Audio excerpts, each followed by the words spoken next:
And Dr. Lucas is with us in the studio. Good morning, Doctor. Good morning. And so, what are we talking about today? We're talking about diets.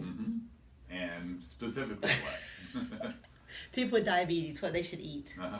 So everybody's interested in that usually. Yeah, so you start talking about it. You always talk about food. You always get somebody's interest up there. I think it's not widely known that medicines don't work by themselves. Mm.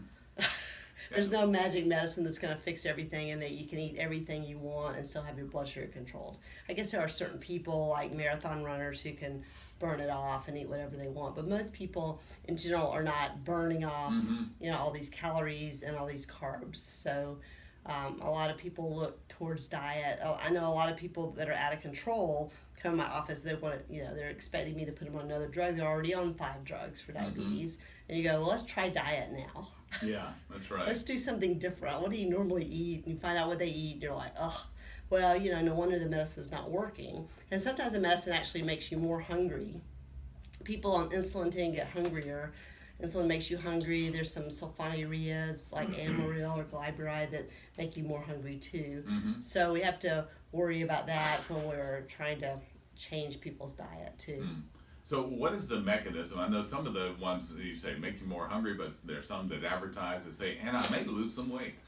Some make you less hungry. Yeah. So some of the ones like Victoza and Trulicity actually make you not hungry because they keep your sugar from going up and down. And that's what you're trying to do with the diet. When you're on a diabetic diet, which there's not really a diabetic diet, there's an ADA, American Diabetes Association diet plan, and we call it a diabetic diet, but really diets that are diabetes friendly are ones that have less starches and sugars, of course.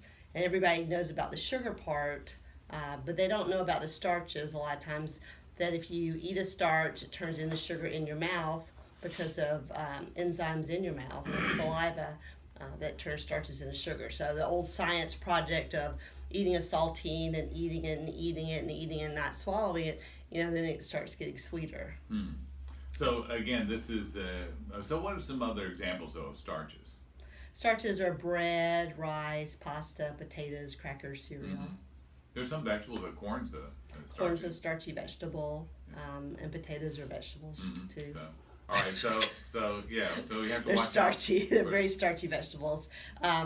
Sweet potatoes are still starchy. They have more fiber and more nutrients, so some people feel like they can eat those differently, but they still make your blood sugar go up. Insulin's only used for carbohydrates. So carbohydrates are starches, fruits, and milk products. So you only need insulin for those. So if you're making insulin or you're making too much insulin or you're insulin resistant, you'd like to eat things that don't make you make more insulin, because insulin makes you store calories in the middle of your body, your abdominal fat, which is bad fat, tends to lead to heart disease and things like that. So we'd like to eat things that don't make your sugar go up.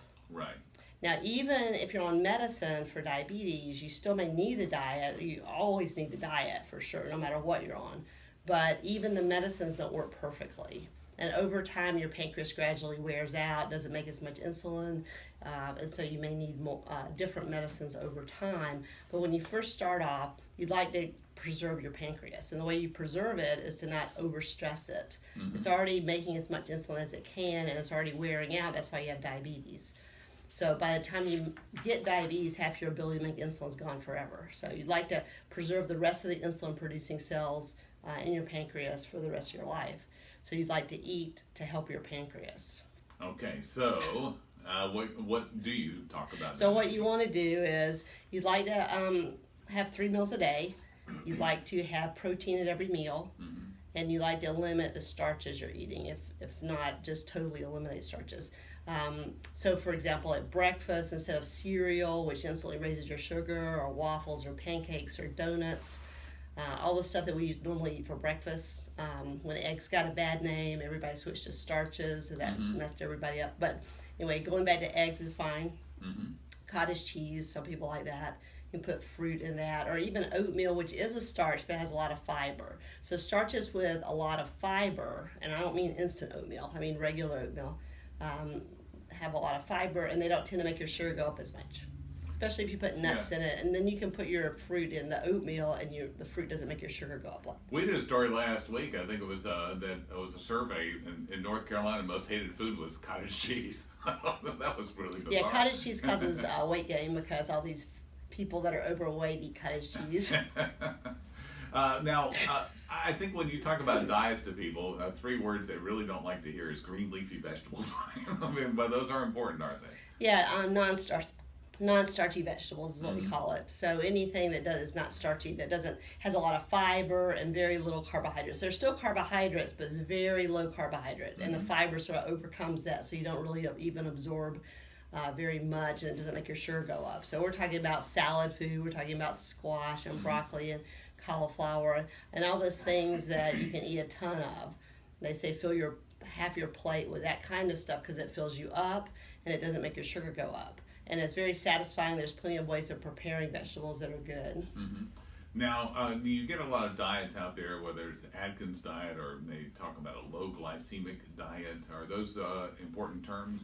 Well, low glycemic index means it doesn't raise your blood sugar as much. So foods that are low glycemic index would be, like lettuce.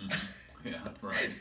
Or any salad foods or low glycemic index proteins and fats. Where do carrots fit in that? Carrots are fine. They're non-starchy vegetables. Okay. I don't know where this thing about the carrots having sugar. There's a slight amount of sugar in carrots, but it's negligible. So you really can eat carrots fine. The little baby carrots are sweeter, but they're fine. They don't raise your sugar. Okay.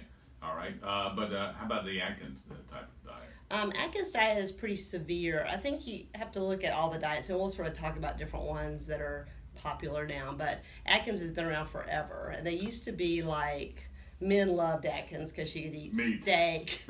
Meat diet. It's a meat diet. You can eat steak and eggs every meal, if you want to. And I think men don't care about the variety. Women sort of stay on Atkins maybe like 6 weeks in the past. Now, they did add non-starchy vegetables to Atkins, but I looked it up last night to see what the latest one is. And there's a 20-gram carbohydrate one and a 40-gram carbohydrate one. So, 20 grams of carbohydrates is 80 calories. And that's like a piece of bread. So you can have, that's all the carbs you get. And they have all kinds of, recipes, and now they're selling food. So they're actually giving you meal substitutes that you can buy from them, which I don't really agree with meal substitutes. I think you should eat real food. So I'm sort of like, they're sort of into that line of food that they're making. But are carbs different from starches in terms of their considerations, or?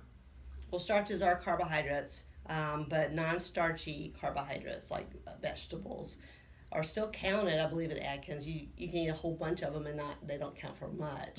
But they actually did add vegetables. They used to not let you eat salads, but they're letting you eat salads now, so that's good. Where do fruits fit in all this? Fruits are carbohydrates, so there's some fruits that raise your sugar quicker, like bananas, pineapple, grapes. Of course, ripe bananas have more sugar than green bananas. I don't really like green bananas. Who likes a green banana? So they raise your sugar more. So if you're going to eat bananas and you have diabetes, and we're talking about people with diabetes, because most people without diabetes, they don't care, it doesn't matter what they eat. Their sugar's not going to go up. But if you eat a banana, you have diabetes, and you eat a ripe banana separately, it's going to make your sugar go up. If you eat the banana with peanut butter, it's not going to go up as much. Or if you put it in the regular oatmeal, it's not going to go up as much. Okay, we've got a diabetes school coming up not too long, and some other studies to talk about as well, too. When we come back in just a moment here on Coastal Daybreak here on the Talk Station.